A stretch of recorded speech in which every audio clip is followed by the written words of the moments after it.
There we go. Better? Booming voice. All right. Morning, everybody. How we doing? How we doing on day 2 of Ignite? Good? Learning a lot? Starting to feel like you're drinking from a fire hose already? Yeah? How many of you, this is your first Ignite? Raise your hand. Wow. That's amazing. Well, welcome. This is my 15th or 16th Ignite. I've been with Microsoft for about 12 years. I was coming to this conference when I ran my own company as an IT pro myself, and I walk away every year just full of really great ideas and things I want to do. But I was chatting with some customers over the past few years, and one of them had a great comment. He's like, I would love a Monday morning session. I'm like, what does that mean? Because when I get back to work on Monday, this is the action plan. This is what we need to know before we deploy, we manage, we secure. What do we do to actually get people to use this stuff? Because it's great to learn about how to deploy. It's great to learn how to move from SCCM to Intune and lock down mobile devices and turn a PC, turn policies from locking down the PC to locking down the data.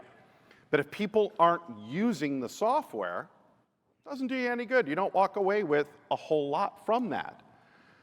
We had a really great conversation on why don't people do it. And there were so many different reasons. So last year, I sat here. I did a version of this session with the Department of Defense and with some friends from Chevron, and it was really well received. How many of you sat that session last year? A few of you. How many, unfortunately, did not get in and get shoved into the overflow? I apologize for that in advance. It was a bad experience, so we're not going to do that this year. The session is also being recorded, which means you can go back and share it with all your friends at work and all the other good stuff. If you want to reach out, if you have questions, that is my Twitter handle. It's the best way to reach me. If you follow me, I'll follow you back. I will be at the adoption booth after the session to answer questions, and then I'm spending the rest of the week in the Microsoft 365 Experience Hub, that big blue building, so you're welcome to come on in there and ask questions there as well. So, if you haven't stopped by our booth, I encourage you to do so, because we're kind of really talking about what is Microsoft 365, and it all rolls up into our Uber goal, which is to empower every person and every organization on the planet to achieve more. And we see Microsoft 365 as a way to do that. It's not a rebranding of Office. It is Office and Windows and security and so much more, and AI all brought together to create the world's productivity cloud. And that's really broken down into collaboration, workflow, and security. Collaboration is that key piece today as we sit and talk here, and that's what you're trying to get at. How do I enable my users to collaborate? How do I get them to transform from this on-premise xDrive share and this out-of-date server that's incredibly important to our business, that's a beige 386 with a turbo button that sits underneath somebody's desk?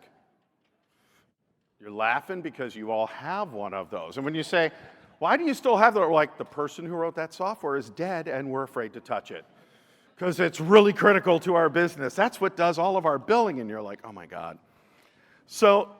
And there's a lot of different types of transformations. There is our traditional web, there is our cloud-based services, IoT, leveraging augmented reality, working with big data. Digital transformation is not the same thing to everyone as we go through. And that's important to remember as we start to talk about what is that end goal and where are we getting. So let's talk about what has changed in the past 5 to 10 years. First thing, distracted workforce. What does that mean? Well, very simply, there are more ways for me to take attention away from what you're doing than there have ever been before. There's chats, there's tweets, there's IMs, there's SMSs, there's emails popping up. So many different ways that people are communicating, and no two ways are the same often between two people. You may have one person who says, catch me in Teams, it's the best way to do it, or no, IM me directly, or send me an email. And a lot of it is generational, and we'll talk about that. Disconnected systems, things that just don't talk to each other. Why? Because we get companies that go, I want a best of breed. And that sounds really great. And your CEO and CIO, when you say, I want to build a best of breed system, who's going to say no to that? Until you realize you have 32 things that don't talk to each other, are not integrated with each other, and don't give you a really good 360 of what's going on. Security, compliance, and risk. We have hundreds of sessions on this. I don't need to spend any time, but at the highest level, when you're thinking about how should I look at this, if you are still trying to lock down the device, you are not where you need to be. Because today it is not about locking down the device, it is about locking down the data. It's how do I get the data into the cloud? How do I use Azure Information Protection and DLP and all of these processes? My favorite thing that somebody said to me, and I spent many years in Windows, I spent some time with the OneDrive team, was customers who would say, we don't allow external sharing because we're really afraid. I'm like, okay, have you turned off attachments in Outlook? And they're like, no. I'm like, you really have not then solved that issue. You've actually made it worse. And they're like, what do you mean? So it's getting to that same page. And this fourth one I talked about earlier is really critical. This is something that my CVP brought up in a conversation and a deck that he was doing. And I started to dig into it. And I do a lot of what we call executive briefings. So I meet with CEOs and CIOs from various companies who come to Microsoft to learn more. And this has been really interesting about how we think. That for the first time in the history of modern business, we have 4 generations of workers working together. We still have 4% baby boomers. We have Gen X. That's about 40% of your workforce. You then have millennials. And we finish out with Gen Z, making up about 58% of the workforce. So what does that mean? Well, it means these folks work very, very differently, and here's where that red line is. I look at boomers and Gen X as I do everything through email. Email is my lifeblood. It's what I spend most of my day on. And when you chat with millennials and Gen Z, they're like, email is how you tell me there's donuts in the break room. It's a company-wide blast, but it's not to me. I have a 16-year-old daughter, and she said something very interesting. We were chatting, and she was saying that she does not see a difference between this and my laptop. And I said, really? Why? She goes, it's just a way to get to my shit in the cloud. She's 16. But it's absolutely true. If you want to retain great talent, and that's your goal as a company, is to bring in smart, younger people who don't think like you and are looking at things differently, it's key. These kids grew up in the cloud. They grew up using Office Online or using Google Docs. My daughter can do more homework working with 2 people via SharePoint and a PowerPoint and FaceTime off her phone in the back of my car than I can get done at my desk on 3 devices. They don't email. They chat with each other. They go into teams. I know when I started working with engineering, I realized if I sent an email, I would send it and not get an answer till the next day. And it was a response like, hi, I'm looking to find out how this works. A day later, oh no, that would have to go through here. It's part of this program, go there. So now another email goes out. I'm looking at 4 days till I get an answer. But if I send a chat, hi, I had a quick question, where's this? No problem. Let me add this person to the conversation. That person comes in, here's a link to the share, you're done. And they really see that as instant communication, get other people involved, solve it, and move on.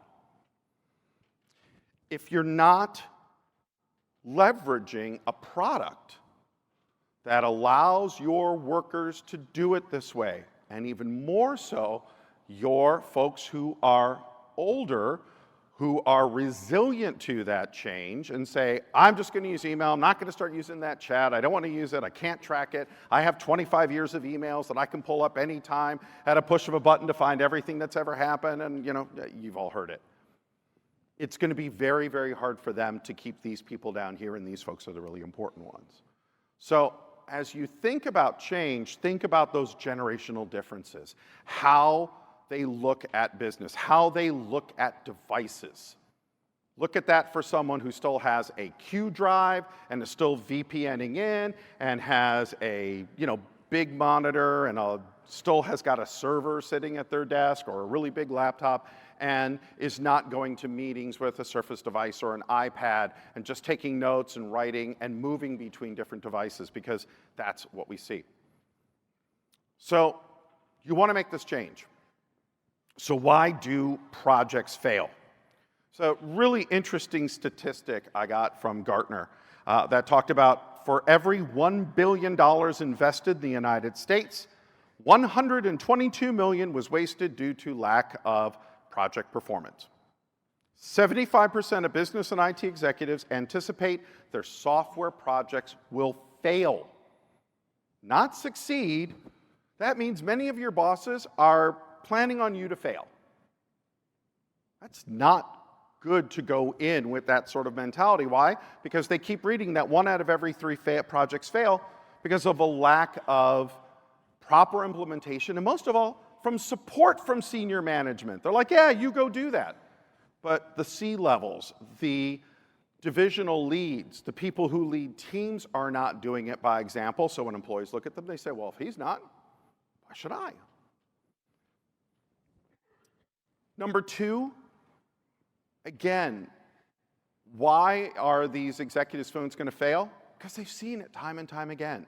Think about all of the different projects that have been, and products that have been rolled out in your company that a year later, 2 years later aren't there. Or that went to everybody and nobody used and people are still doing it that old way. And fewer than 1/3 of all projects were successfully completed on time and on budget during the year 2. And that's the problem, is sprawl. Hi, I can do this and I only need. Then they come back 9 months later, well, I need a little bit more. Well, I need a few more people. So kind of keep those things in mind. But that senior management buy-in is critical. When we take a look when a senior manager is visible, you have nearly a 70% chance of that software rollout to be successful. If you do not have leadership engaged, if they are not part of that change, leading it and doing it, it's going to be almost impossible.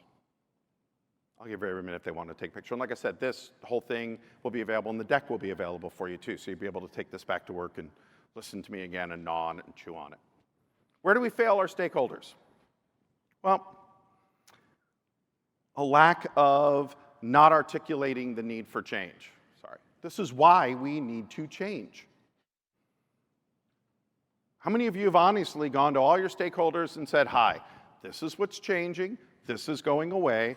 It's not just that I'm moving your cheese and taking away this product and doing this, but this is what it's going to do for us as a company. Here's how it's going to enable you to do things you can't do before.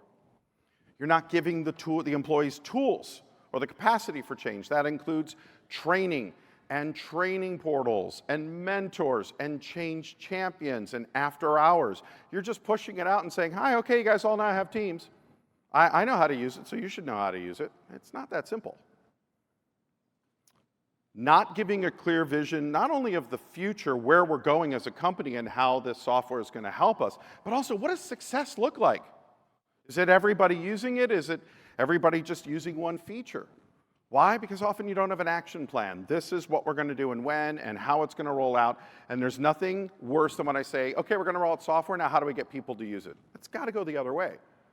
One of the first things that I learned in business school after good, fast, cheap, you can have 2, you can't have all 3, was projects have either a beginning or an end. You can't have both. You either say, this is when the project is due by, and you do a work back, or you say, we're going to start this project, and then we're going to work forward, and here's when we anticipate it being done. But you can't say, we're going to start July 1st, and by December 31st, we're going to be done rolling this out, unless you've done your due diligence and built a project plan. So if somebody walks in and says that to you, go have a few drinks at lunch, come back, and then talk to them, so you're not too frustrated, but they're not setting themselves up for the level of success that you need. And this one's super easy, and I get caught up in this one, is an overfocus in technology. Why? Because we're geeky nerds and we love shiny, cool things and new software that's going to do cool new things for us. And we see all the great stuff and the cool bells and whistles, but other people just see it as, oh, you're slowing me down. The way I'm doing it is just fine. Why do I need to change? These are the same people who have a 5-6-year-old iPhone that have that gigantic, thick laptop that has a battery of about 12 minutes. And when you say, don't you want a new one? What's their answer? It's working just fine. You're like, you realize you're not getting updates. It's not secure on that phone anymore. I don't do anything important on it. It's fine. I just take pictures and read some email. And you're like, yeah, exactly. We know these people. We know these people.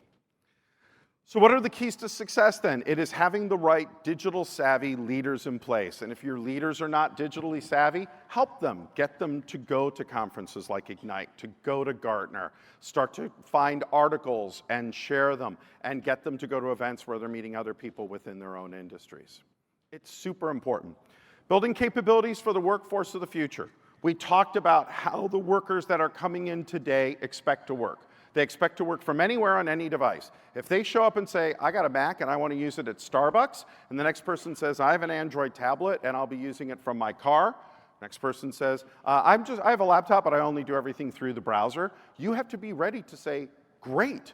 You can't say to somebody, no, you have to work here like this on this device doing this, because that stifles creativity. That pushes someone who's excited about working away. And then when they hear about their friend, who they say, yeah, they just gave me the new iPad 11 and a Surface Pro X to do what I want to do and to work from the cafe or home, that starts to go, well, that's what I want. And that's how you start losing this great young talent that you've been working so hard to bring in. Empowering people to work in new ways. That's exactly it. Work where you want to work, in the way you want to work that best makes sense. Giving day-to-day tools for the digital upgrade, and then finally communicating frequently through traditional and digital methods. Here's what's going on. Here's what we're going to be doing. Here's how it's going to work. Here's what you need to be aware of. Here's when training is. Here's how things are going to change, and doing it way out. So with that digital savvy leaders, they have to establish, hi, we're about to change. This is going to happen. We're going to go to Teams, let's say. We're going to go to Teams. Right now I know you're using this IM product and you're doing this. We're going to start to merge it together. Here's why it's better, and here is the person in your division.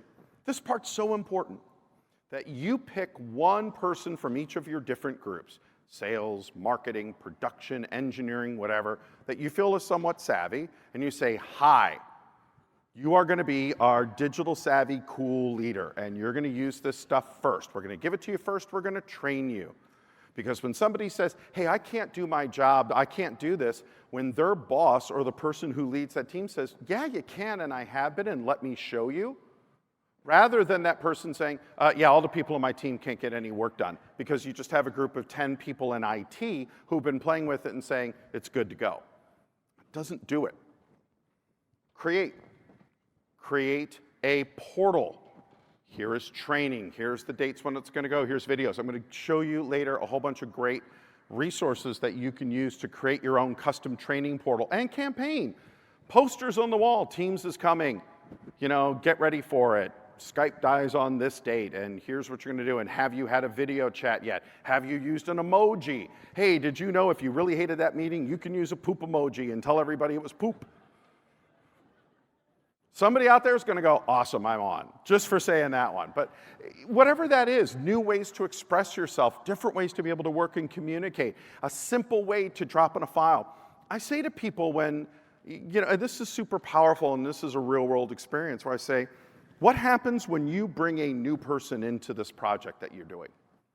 And they go, well, we give them access to a share, we forward them about 3 dozen emails, we write this long document on what they need to know, and do all this. I'm like, that sounds painful. Why not just drop them into the Teams channel, or Slack channel if you're Slack users, and have them say, here's all the documents, here's everything that you need to get caught up. Now with Teams, they're also going to see those video meetings, which have the real-time transcription in there, and they can search for specific words within that meeting and bring all that to life through Stream. But how great that they can read through all that, see the stakeholders, see all the conversations, see all the meetings, all the files, and they go, awesome, I know what I'm doing now. I have some questions, but everything was in one place, and nobody had to sit there and create this gigantic repository of handoff. Because you hate it when you go, oh yeah, Bob decided to take a vacation for 2 weeks, and all of a sudden nobody can find anything. Or somebody new came in, where did he squirrel this stuff? And who knows? Change. We'll talk quite a bit about change and how to make people aware of change and how it does, but you have to also go to everyone, from the highest person to the lowest person, need to feel that they're involved. Setting up a Yammer group, allowing people to chat is really important. And if your CIO or CTO or whoever in charge does it, or the team leaders, hi, we're going to be changing on this date, we're going to that, here's a few videos that will help you to understand the software. What concerns do you have? A lot of people say, oh, I'm worried about this, I'm worried about this. Then they can take it back to IT. Leadership can look and see, hey, most people are involved, but these are the 3 areas that seem to be giving people a moment of pause. Here's what we can do to dig in and help get past that. And recognize that people are terrified of change. Your number one goal is hiring and retaining great talent. If you can't trust the people you carefully vetted and selected from a group of qualified candidates, who can you trust? Now, back in 2012, we were like, I need employees here in the office. That's where collaboration and teamwork happen. 43% of workers currently spend 20% of their time working at home. 13% increase in productivity when people work from home. Oh, I can take my dog out for a walk. I can sit outside and I can work. I can, take a break. I can, make sure the kids are okay. That makes people very, very happy. It's a good work-life balance. 23% cost savings by having people work at home. And just creates that better work-life balance.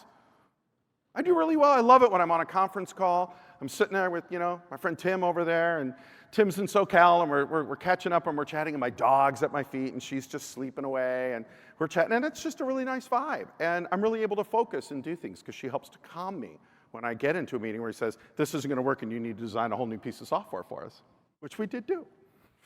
But calming. So be aware of this. It may not be how you were raised. It may not be how you work, but this is how the new generation of folks coming in, what they expect, what they want, and what many companies are offering them. So here's a few resources. I'm going to dig into this later. I'm going to skip this slide for now because I have some better, deeper stuff. So understanding your users. This is the core. 15% of your users are early adopters. They're the ones who will put the dangerous, might not work, could crash your device betas, which we all love, part of the Windows Insider and Office Insiders, and OS 13 beta, because you want to play with the stuff early, and then you realize it crippled every piece of software, but you got to see the cool new GUI or UI. 15% of those folks are, yep, absolutely, count me in. 15% don't want to make a change at all. And what that means is you have 70% of users who are somewhere in between. They're not fully on board with the change, they're not fully against it, but this is the majority of your users are like, yeah, okay, maybe, let's take a look at it, we'll see. So rather than spend all your time on these 15% who are change resistant, which is exhausting, I have a 16-year-old daughter. She's very change resistant to how I want her to change. It's exhausting. So instead, I focus in on the 70%, which is my wife and our pets, and then my dog tends to come along. So it works out much better. So this is what I call the change curve.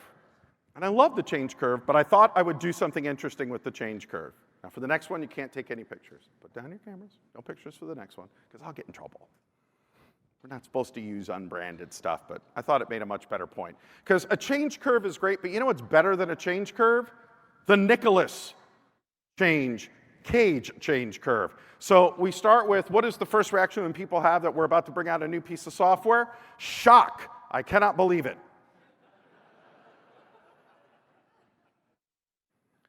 Denial.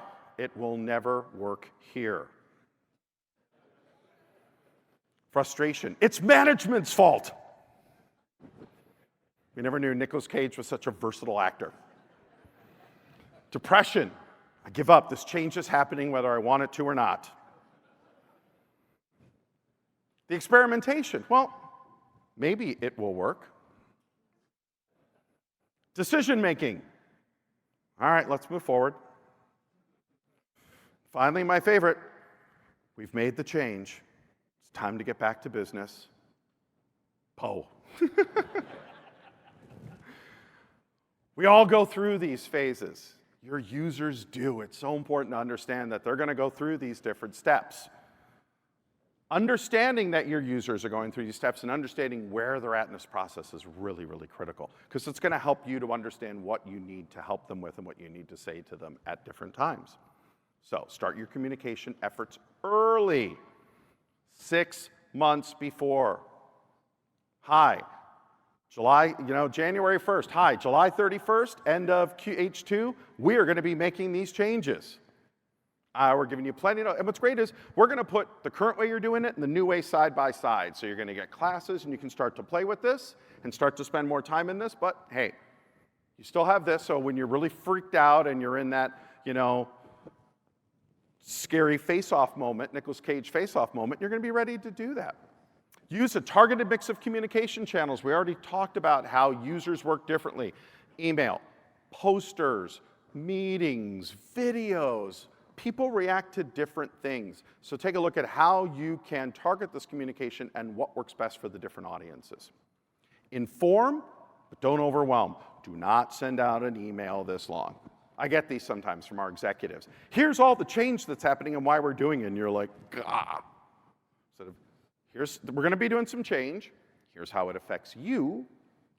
Here's how it will affect other people in the company. And here's our end result. And kind of just breaking it down and bullet pointing it. Understand that change curve. Yeah, I know I made it fun and funny, but it's really important to understand and know where your users are at and really empathize with them. Because if they feel that you're just IT being a bully, you're going to do this whether you like it or not, they're not going to come on board. It's, hey, I understand your pain, I get it, this is frustrating, we're going to help you. Here's the resources we're giving you, we're going to get you there, we're going to help you to cross this finish line, this marathon change over the next 6 months, which is going to change dramatically how you work, but trust me, you're going to turn around to me a year and say, I like it better. I was involved in, one of my first projects I was involved in was the launch for Windows 7. And we love Windows 7 now, but many of you forget how much you all hated Windows 7 when it first came out. There was a cartoon in Penny Arcade that came out, and the guy goes, what are you doing? He goes, oh, I'm trying the Windows 10 beta. And it was Hitler's face with eyes lighting up. And he goes, is that Hitler's face with eyes lighting up? He says, yeah. He goes, well, I guess it's better than Vista. I'm like, wait a minute. Windows 10 was compared to Hitler, and we barely won. This is not good. Now we love Windows 7. Windows 8 you didn't like so much, and that's fine. You like Windows 10. You're willing to kind of get off it. We went back and forth. But remember what it was like at that moment when we first showed you Windows 7, and you went, no way, XP for life. Employee training. Got to give them plenty of time. You have to provide insights and awareness via prepared events. How are we going to do this? There are multiple times. There's video, online training, in-person training. You can't just do all this stuff online. Some people like to be able to talk to a person and be engaged. You've got to figure out how different folks like to do this. And recognize effective change does not happen overnight. We're 3 months into this and only 3% of the people are using it. Okay.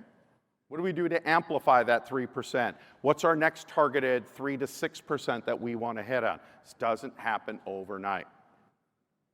That's why you need so long to get to this.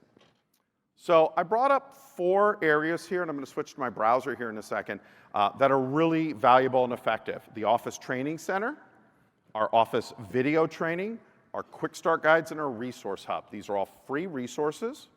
I'm going to take a moment and kind of show you what is in those and how they work. So let's do this. Let's go to duplicate. So the first thing we have is, for example, I'm going to go here to Microsoft Teams, and we can see this is in our Fast Track area. Here we have tips and tricks guides and downloadable countdown templates and flyer templates and posters and cheat sheets. And all of these things that you can print up and give away so you get a cool bag for your Teams training or whatever. You put Teams logo on it. Here's your quick start guide. Here's this cool thing. Here's a sticker you can put on your laptop for when you're ready. We have all of that stuff. And get people excited about what's coming and what it is that you're going to be moving to. Or I'm secure, are you, as you push out multi-factor authentication or biometric. a hello sticker for people that are getting hello with a new Windows 10 device. I log in with my face or something fun, or I use my face to turn on my computer. So that's really the first one. Under adoption resources, we have all of these great guides that you can dig into for every single product, for security, compliance, Outlook, OneDrive, you name it, and it goes really nicely and deep. This is how you do it. Here are some of the things. Here's exercises you can do, click-throughs. So you can say, hi, here's some click-throughs on how to set this up so people can actually go to it and click and go through it and see the steps. It's read to them as they do it, so they're not actually having to do it on a real machine until they feel 100% comfortable. The Office 365 Training Center. Great stuff. Save time with tips, quick starts, training templates, learn the basics. How do we collaborate? Office for the web, for admins and IT pros, for small business, infographics. We talked about it's important people understand why we're making this change. Did you know that 60% of workers are hacked because they don't do this, or they don't do this, or they're not using biometrics or MFA or some of these things? It really helps them to understand why are we doing this. So a lot of good, solid resources here. Under Office 365, we also have this series of basic training videos. These are quick 3-minute little snacks. And by the way, you can take almost all of this stuff and create your own portal, company-branded portal, and go into SharePoint and say, here's our Office training portal. And every time that you watch one of these videos, you get a point. And at the end of the month, whoever has the 5 people with the most points, they get something that they find cool, whatever that is. But tracking that, and then going to the people who aren't and saying, hi, what can we do to get you guys engaged? Why aren't you using this? Why aren't you moving forward? Office Quick Starts, these are also really, really good. These are quick start guides that will walk you through kind of the top 10 things that you should know how to do in that current version. So these are really great too. And then of course at our Microsoft 365 page, we have a lot of really good information on how do we connect and get work done, and how do we automate business processes, how do we defend against cyber threats. We have some awesome customer stories and ways for you to dig in on our deeper enterprise, small, medium business, and educational story. So it's a really great way for you to be able to sort of move through that and find a lot of those resources that are important to you. So training, that's the training piece. And the training portal, which I demonstrated. So you've seen that. Just type in Microsoft Training Portal, Microsoft Quick Start Guides. You'll find them all. And again, this will be published, but start at aka.ms/Microsoft Adoption. That is your best place, and that will link you to all of those sites as well. Giving day-to-day tools a digital upgrade. Build a project plan that people and that you can share. Here's what's happening at every single step of the way. This group is on, this group is on. It's great for people to say, oh, I saw that this team has already been fully deployed. We're getting it in another month. I'd like to chat with them and see how they're doing. See what those problems are. So don't just think of your project plan and your dates for you. Think about it for the whole group, creating a public one that people can see so that they can see as you're moving down the line on this. We have something called Change Champions. We have a site. It's Microsoft.com Change Champions. But this is resources for people who want to be the change champion. We talked about having a single person as part of a group that is going to lead sales, marketing, et cetera, to be that change champion. And there are great ideas in them for how to do office hours meetings, how to create an email box for questions, creating a Yammer group, how to help and how to support, how to find those videos, how to share those resources, how to build a content page. So all of that is right there. But think about having a change champion. What's great is if you're dealing with 15 change champions, those are the people that you're working with. Then those people are working with 30 or 40 people below them, and they may be working with some people. So what's great is you're really getting all the feedback coming up. You're working with these people, and you're focusing what you're doing at that point in time. And that really makes a huge difference. So, info. They're going to help keep your team up to date on what's coming and when. They will support and answer questions. They will be enthusiastic, whether they want to be or not. Take them out for drinks. That always helps. And then they will answer questions and demonstrate features. Give them some $5 Starbucks gift cards that they give out to people when they ask a question and see that people are getting rewarded. I had a quick question, I'm trying to figure out how to do this. Great, I'll stop by your desk. You do it for them, you do it for me. Awesome, hey, there's a $5 gift card, thanks. Little things like that, they sound stupid, but they really, really work. I want a $5 gift card. Well, if you have a question on using our new software, you'll get one. Oh, well, I have a question. All of a sudden it starts to pop up, and it's those little things that work really well. Explain to everybody what success looks like. This is where we will be in 6 months. This is why we're doing it, and this is what it's going to enable us as a business to do. We will have a 30% increase in customer satisfaction. We are going to be able to reduce SLA times by 12 hours, and we're going to reduce cost by about 50%, which is going to give us money that we can use elsewhere. This is very straightforward, but people go, oh, I get it. Don't forget about your end users. We're going to enable collaboration from anywhere. You're going to be able to work from home or Starbucks or do whatever you need to do. If you got to take your kid to the doctor, you're going to be able to jump on your phone and join a Teams meeting and be able to chat in it while your kid's in there if you absolutely had to. We don't want you to. We want you to take the day off, but if you feel you can't, we're going to enable you to work from anywhere and have a great experience. Also, God forbid your stuff gets lost if you're using something like OneDrive folder redirection, where all of your end users' data on their desktop and My Documents and Photos is being redirected to OneDrive. It's seamless to the end user, but if they go, oh, I got ransomware, no problem. Let's run Defender, let's get it off, and then you're going to go into OneDrive and run the file restore feature, which will bring back all of your files and folders right back to whatever point in time in the past 30 days you need. Or if it falls in a pool, no problem. Let's get you a new laptop. The moment you log in, there's all your documents. So being able to get people back to where they're at and talking about how this will benefit them, it's not, hey, we're getting you off a box and we're going to OneDrive. We're going to switch to OneDrive because it provides ransomware recovery, a full restore. If you can now work on any device, go to an iPhone, go to an Android tablet, you can launch that document, you can continue to work. If you get ransomware, we can recover, and you're never going to have to worry about a backup again. Oh, well, I like that. Think about how they're going to interpret that. Don't over-focus on that technology. Think about it, when email first emerged, many people thought, what a waste of time. I can just call somebody on the phone and talk to them. I have to remind my wife that the phone also makes calls. You know that things makes calls, don't you? Because she'll be like chatting with like 5 different people. It makes calls, you know. She goes, yeah, and then she goes back to texting people. It's super important as we do that. I want to make sure I leave some time for questions, so I'm just going to do 1 or 2 quick cleanup slides.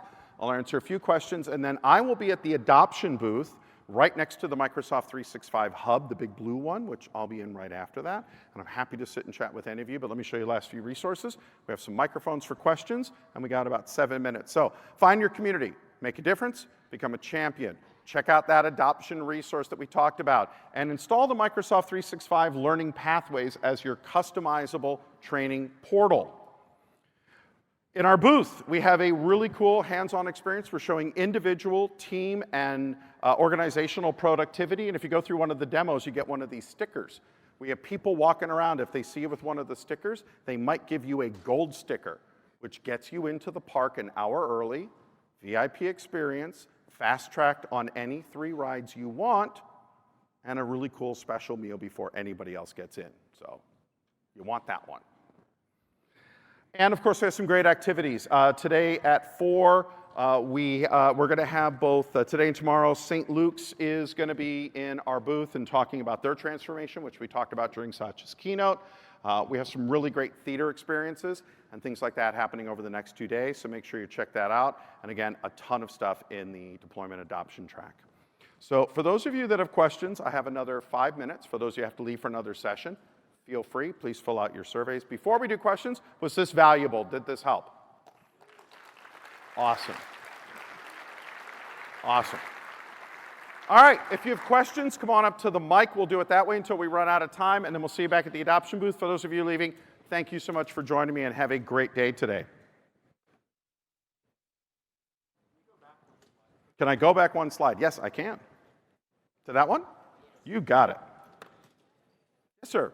Oh, it's fine. I can, Gary, and I'll re-repeat it. Can we turn on this mic in the front, please? Try it now. Is there a way of a quick demo of the customization?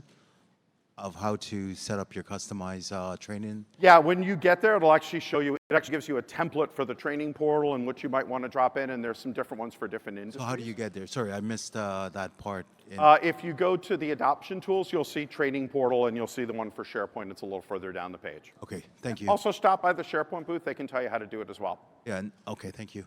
Yes, sir.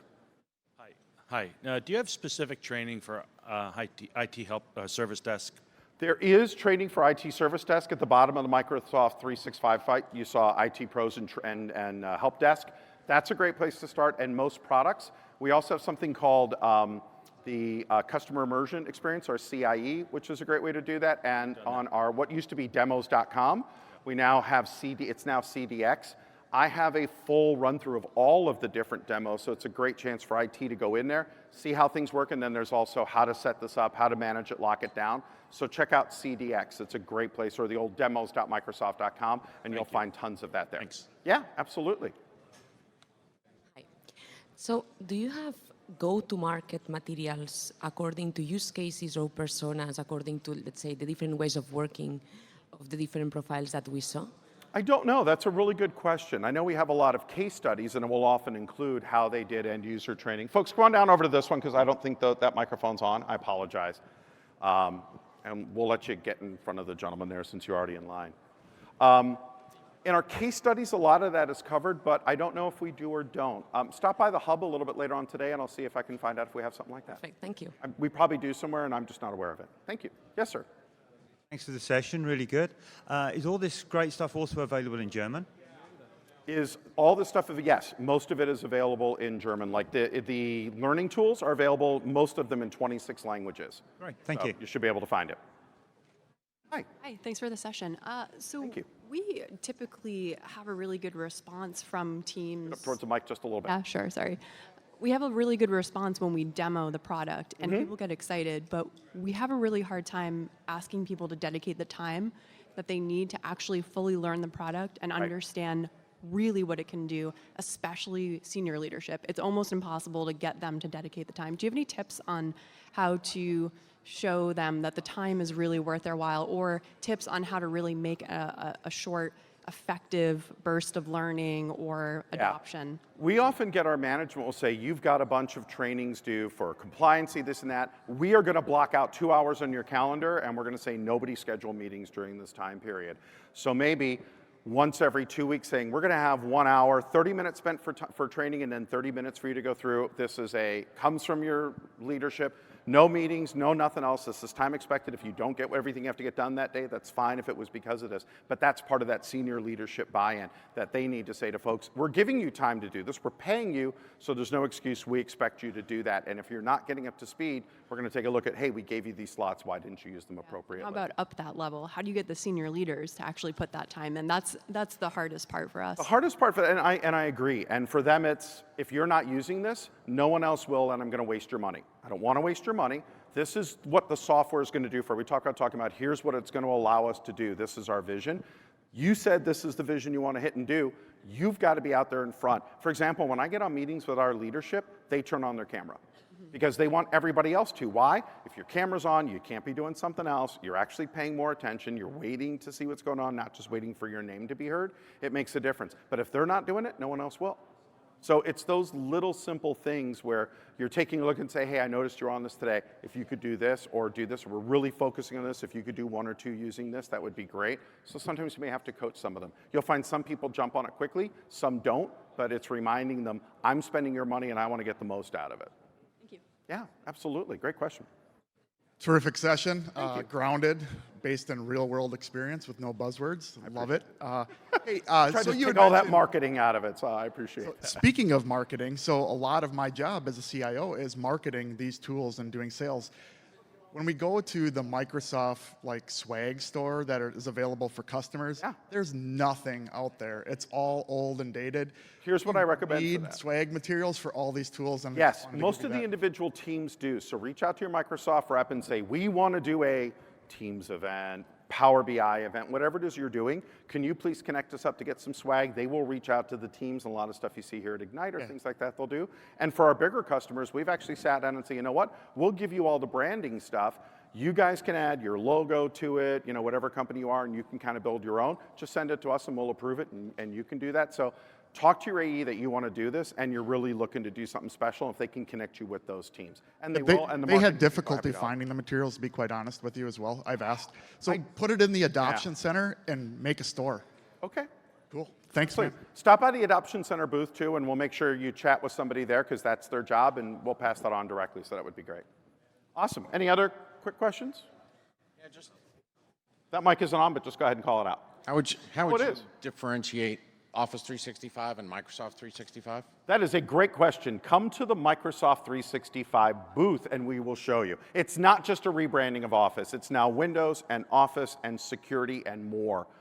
And bringing all that together into a single license to create better value. But stop by the Microsoft 365 Experience Hub and we'll show you 3 different experiences that bring that together. That'll help you to better understand it because that is one of the key things we're trying to do this week. So that would be awesome.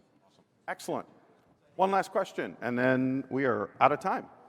So have you seen any difference between adoption when you go to a unionized or non-unionized environment, trying to make this adoption happen? I know some customers have done that, but I don't know enough to answer that question. But stop by the booth, we'll chat, and I can connect you with some folks who can answer that better than me.